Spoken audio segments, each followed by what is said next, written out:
ഇന്ന് കർക്കിടക മാസത്തിലെ വാവ് ദിവസമാണ്. അപ്പോൾ ഇന്ന് ബലി അർപ്പിക്കുന്ന, അതായത് പിതൃക്കൾക്ക് വേണ്ടി ബലി അർപ്പിക്കുന്ന ദിവസമാണ്. രാവിലെ 2:30 മുതൽ ബലി തുടങ്ങിയായിരുന്നു ഒട്ടുമിക്ക അമ്പലങ്ങളിലും. ചില അമ്പലങ്ങളിൽ 4 മണി 6 മണി അങ്ങനെ തുടങ്ങിയിട്ടുണ്ടായിരുന്നു. അപ്പോൾ ഞാൻ രാവിലെ ഇറങ്ങിയായിരുന്നു. എൻ്റെ വീട്ടിൻ്റെ അടുത്ത് നിന്ന് കുറച്ച് ദൂരെ ശ്രീധർമ്മശാസ്താ ക്ഷേത്രമാണ്. അപ്പോൾ ഇവിടെ ബലിയിടാനായിട്ട് എനിക്ക് ഒരു 100 രൂപയുടെ ടിക്കറ്റ് എടുക്കേണ്ടി വന്നു.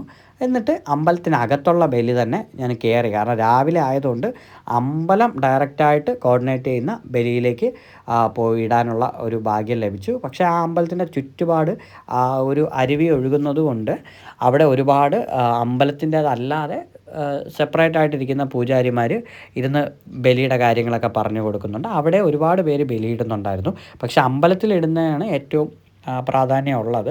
ബാക്കിയുള്ളത് പെട്ടെന്ന് പറഞ്ഞു തീർക്കും. എന്നാൽ അമ്പലത്തിൽ ഒരുപാട് കാര്യങ്ങളൊക്കെ പറഞ്ഞ് ഒരു 40 മിനിറ്റ് എടുത്താണ് ആ ഒരു ബലിതർപ്പണം നടത്തുന്നത്. ഞാനിപ്പോൾ ഈ കാണിച്ചിരിക്കുന്നതാണ് വെളിയിലുള്ള ഈ അരുവിയുടെ 4 ചുറ്റും ഇരിക്കുന്നത്. പിന്നെ അവിടെ എപ്പോഴും KSRTC ബസ്സും കാര്യങ്ങളൊക്കെ ഉണ്ടായിരുന്നു.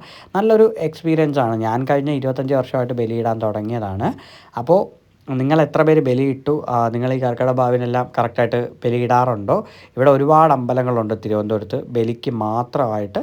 അപ്പോൾ നിങ്ങൾ എങ്ങനെയാണ്, ഇട്ടിട്ടുണ്ടോ? അപ്പോൾ ഇട്ടിട്ടുള്ളവരുണ്ടെങ്കിൽ ഒന്ന് കമൻറ്റ് ചെയ്യുക. പിന്നെ സബ്സ്ക്രൈബും കൂടെ ഒന്ന് ചെയ്യുക.